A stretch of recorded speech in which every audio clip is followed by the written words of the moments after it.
Hi, Laurentians, old and trestled. Johnny Paul, president of the Old Laurentian Association, wants me to share in about 5 minutes memories of my time in the Lawrence. I spent 31 years of my life there, 1959 to 1989.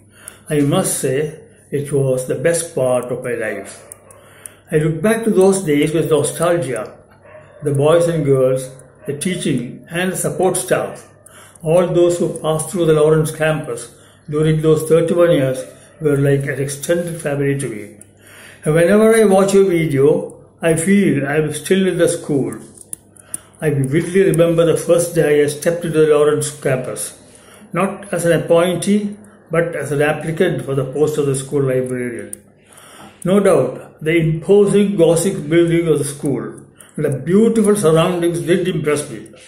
But what impressed me most, I must say, they impressed me the most and even surprised me was a totally litter-free campus which I did not expect. I did not expect it in a residential school campus where hundreds of little boys and girls stay. In those days, even classes 1 to 3 were there. Then I realized that the Lawrence is not like other schools. It is a public school which focuses not on academic excellence alone, but on all-round development of the personality of each student. And that includes social consciousness. After being in the school for 31 years, I know that is what the boys and girls of Lovedale have. As I said earlier, I had come with my application for the post of librarian. Mr. Thomas, or Princey as he was referred to by the students, was in his office. I knocked on the door and went in when he said, "Come in." The voice matched well, so to say, with a dignified bearing. I don't know why he reminded me of another Thomas, Dr. Thomas Arnold, the famous headmaster of the rugby school, who is immortalized in Tom Brown's school days. Mr. Thomas was indubitably a great headmaster, a great educator, and above all, a great education. It was he who fashioned the school to rank among the top-notch schools of the country. And I understand it continues to be so even today, thanks to the strong foundation laid by him. I am sure the present headmaster will take the school to far greater heights. When I think of the school, what comes to my mind first is the Founders' Day celebrations, the parade, meeting retreat, and the PT display, and of course the cultural programs. Of course, of these, the parade and meeting retreat are the most spectacular items of the Founders' Day program. Several officers of the armed forces who witnessed the parade have told me that the marching and the band would bear comparison with the passing out parade of the Indian Military Academy. The cultural programs too were of a very high standard. The school plays, the dance dramas had the touch of the professional.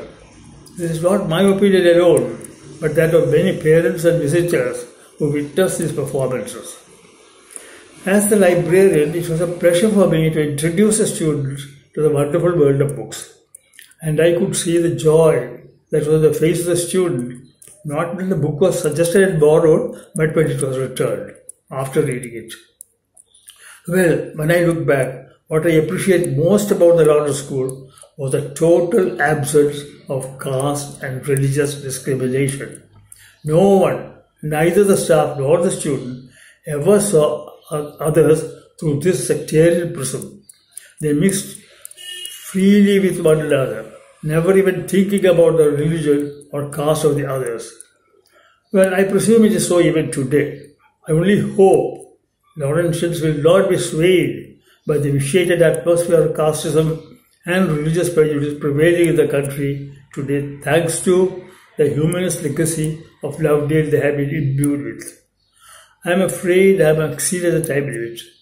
However, before concluding, I wish to place on record my appreciation for Prem Rao's efforts in bringing out the splendid glimpses of a glorious past and informal history of the Lawrence School.